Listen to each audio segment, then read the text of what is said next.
नमस्कार श्रोते हो. स्वातंत्र्यवीर सामाजिक संस्था अंधश्रद्धा निवारण विज्ञानवादी विचार प्रणाली या संस्थेच्या सावरकर जीवन विचार दर्शन या यूट्यूब प्रसारण माध्यमामध्ये आपल्या सर्वांचे स्वागत. 7 ऑक्टोबर 1905 या दिवशी पुण्यातील लकडी पुलाजवळ सार्वजनिक रीतीने परदेशी कपड्यांची प्रचंड होळी करण्यात आली. श्रोते हो, 1905च्या अवधीत वंगभंगाविरुद्ध महाराष्ट्रात नि संपूर्ण देशात प्रक्षोभ उसळला होता. देशभर उफाळून आलेल्या असंतोषाला विधायक रूप देण्यासाठी लोकमान्य टिळकांच्या प्रभावी नेतृत्वाखाली महाराष्ट्राने स्वदेशी आंदोलन करण्याचे ठरविले. त्यासाठी ठिकठिकाणी सभा घेतल्या जात होत्या. एका सभेत अध्यक्ष होते तात्यासाहेब केळकर. यावेळी सावरकरांनी भन्नाट कल्पना मांडली आणि सावरकरांच्या अंतरातील धगधगती देशभक्ती दर्शविणारी पहिली प्रकाश शलाकाच जणू यावेळी समोर आली. आपण याबद्दल आजच्या भागात अधिक ऐकूया.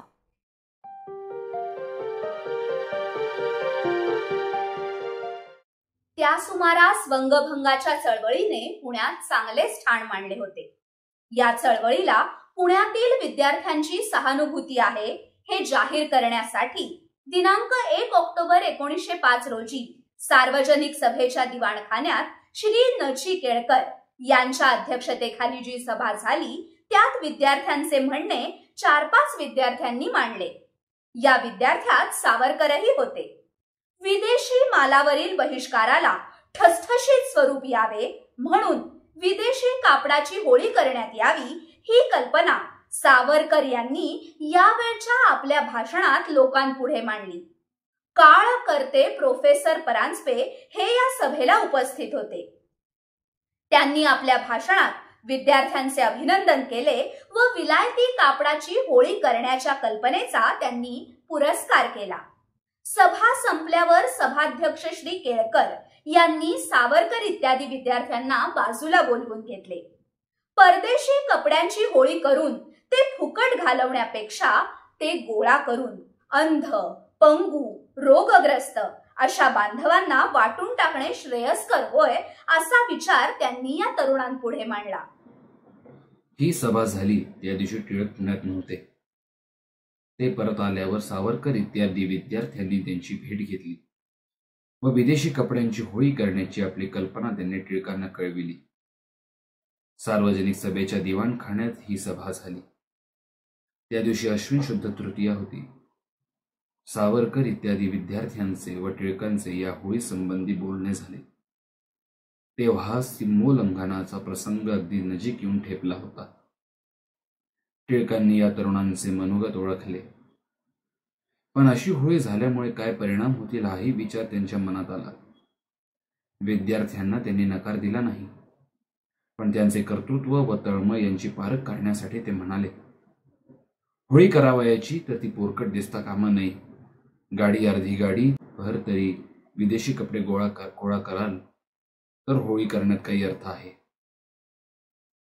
सावरकर इत्यादी विद्यार्थ्यांनी ही पडत्या फळाची आज्ञा मान्य केली आणि विदेशी कपडे गोळा करण्याचा उद्योग त्यांनी जोरानं सुरू केला. त्या काळी पुण्यात महाराष्ट्र विद्यालय नावाची भोपटकर बंधूंनी चालवलेली राष्ट्रीय बाण्याची एक शिक्षण संस्था होती. या संस्थेला विद्यार्थ्यांनी या कामी सावरकरांना मदत केली. कपडे गोळा करण्याचा या मोहिमेचा एक भाग म्हणून सावरकर यांनी एक व्याख्यानही दिले. दसऱ्याचा दिवस उजाडला तो टिळकांच्या मागणीप्रमाणे भरपूर कपडे गोळा झालेले होते. धगधगणारी होळी, रसरसणारे वक्तृत्व. सायंकाळच्या सुमारास हे सर्व कपडे एका गाड्यावर रचण्यात आले. या कपड्यांचे बलिदान व्हावयाचे असल्याने त्यांच्या ढिगावर खूपसा गुलाल टाकण्यात आला. ही कपड्यांची गाडी, तिच्याबरोबर वाद्ये, आगेमागे नागरिकांचा प्रचंड घोळका अशा थाटात ही मिरवणूक मंडईपासून निघाली. प्रोफेसर शी म परांजपे व भालाकार भोपटकर हे मिरवणुकीत प्रथमपासूनच सामील झालेले होते. मिरवणूक जसजशी लकडी पुलाजवळ जात चालली तसतशी लोकांची गर्दीही वाढू लागली. मिरवणूक चित्रशाळेच्या आसपास असताना टिळकही त्यांच्यात सामील झाले. लकडी पुलाच्या पलीकडे गेल्यानंतर मिरवणूक थांबली आणि गाडीवरील कपडे एका शेतात रचण्यात आले. या ठिकाणी फक्त होळी करण्यात यावी, व्याख्याने करावयाचीच असतील तर दुसरीकडे करावी असे टिळकांनी सुचवले. पण सावरकरांना ती गोष्ट पसंत पडली नाही. धगधगणाऱ्या होळीला रसरसणाऱ्या वक्तृत्वाची साथ मिळाली तर विदेशी वस्तूंबद्दलचा द्वेष लोकांच्या मनात पक्केपणे रुजेल असा मुद्दा सावरकर यांनी मांडला. होळी शेजारी व्याख्याने करावयाची नाहीत तर मंडईपाशी व्याख्याने देऊन लकडी पुला पलीकडे होळी केल्यानेही काम भागले असते असा कोटीक्रम त्यांनी आग्रहाने मांडला. तरुणांच्या योग्य भावनांना जोपासणाऱ्या टिळकांनी शेवटी सावरकरांचे म्हणणे मान्य केले. लोकमान्य टिळकांचे या प्रसंगीचे व्याख्यान फार तेजस्वी झाले, पण काळकर्ते परांजपे यांनी या प्रसंगी बहारच करून सोडली. कपड्यांच्या जाळत्या ढिगातला न पेटलेला एक कोट काढून त्यांनी तो लोकांपुढे धरला आणि त्या कोटच्या खिशांची झडती घेण्याच्या भरात व्यापाराच्या मिशाने खिसे भरभरून हिंदुस्थानची संपत्ती लुटून नेणाऱ्या इंग्रजांची त्यांनी हजेरी घेतली.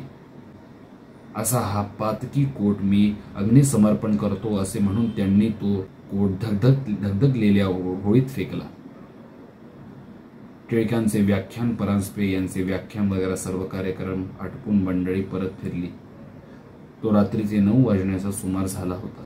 पुण्यातल्या या होळीचा प्रकाश किती दूरवर पसरलेला आहे आणि या होळीच्या निमित्ताने सरकार कोणकोणती कुंभाडे रचतील याची टिळकांना चांगलीच कल्पना होती. पुण्यातल्या या होळीमुळे हिंदुस्थानातले अँग्लो इंडियन पत्रकार चिडून गेले. इतकेच नव्हे तर त्यावेळी दक्षिण आफ्रिकेत असणारे बॅरिस्टर गांधी हेही पुण्यात घडलेल्या या प्रकाराने रुष्ट झाले. इंडियन ओपिनियन या त्यावेळच्या आपल्या पत्रात गांधीजींनी या प्रकाराबद्दलची आपली नापसंती व्यक्त केली. बंगालमधील प्रमुख वृत्तपत्रकांचेही डोळे या होळीमुळे दिपून गेले.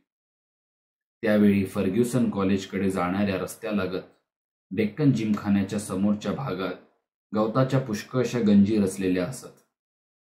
पोलीस किंवा त्यांचे हस्तक या गंजींना हेतुपुरस्सर आग लावून देतील आणि होळी पेटवणाऱ्या लोकांवर कुंभाड रचण्याला ते कमी करणार नाहीत हे टिळकांनी ओळखले होते. म्हणून सभा विसर्जन झाल्यावर घरी परत येताना त्यांनी सावरकर इत्यादी तरुणांना एक इशारा दिला होता. तुमच्यापैकी कोणीतरी जबाबदार इसमाने होळी पार विझून जाईपर्यंत या ठिकाणी पहारा करीत बसले पाहिजे असे टिळकांनी बजावले होते.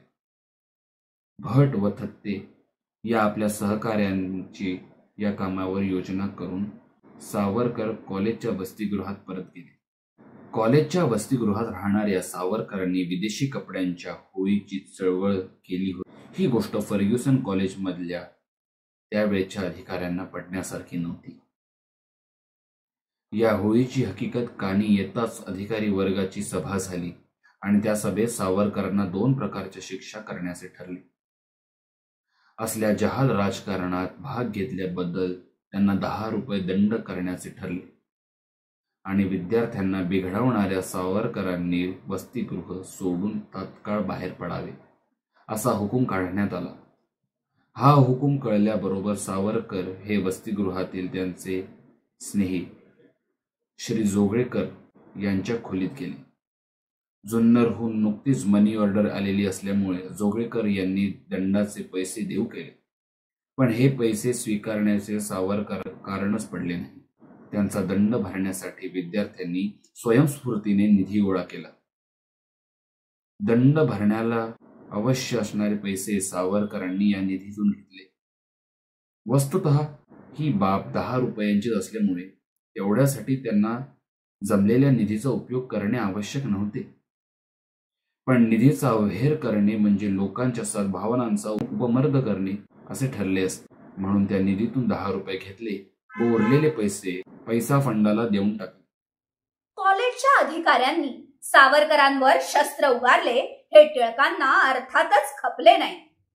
दिनांक 17 ऑक्टोबर 1905 व दिनांक 24 ऑक्टोबर 1905 या दिनांकांच्या केसरीत हे आमचे गुरुच नव्हे, हे झणझणीत अग्रलेख लिहून टिळकांनी फर्ग्युसन कॉलेजच्या अधिकाऱ्यांची खूप निर्भत्सना केली. दिनांक 16 ऑक्टोबर 1905 रोजी सार्वजनिक सभेच्या दिवाणखान्यात प्रोफेसर शीम परांजपे यांच्या अध्यक्षतेखाली पुण्यातील विद्यार्थ्यांची 4थी जाहीर सभा झाली. या सभेत घमंडेबुवा, भालाकार भोपटकर इत्यादींची भाषणे झाल्यावर हरेंद्रनाथ मित्र या बंगाली गृहस्थांचेही भाषण झाले. निधी गोळा करून विद्यार्थी वर्गाने सावरकरांचा दंड भरला. याबद्दल या सभेत पुण्यातील विद्यार्थ्यांचे अभिनंदन करण्यात आले.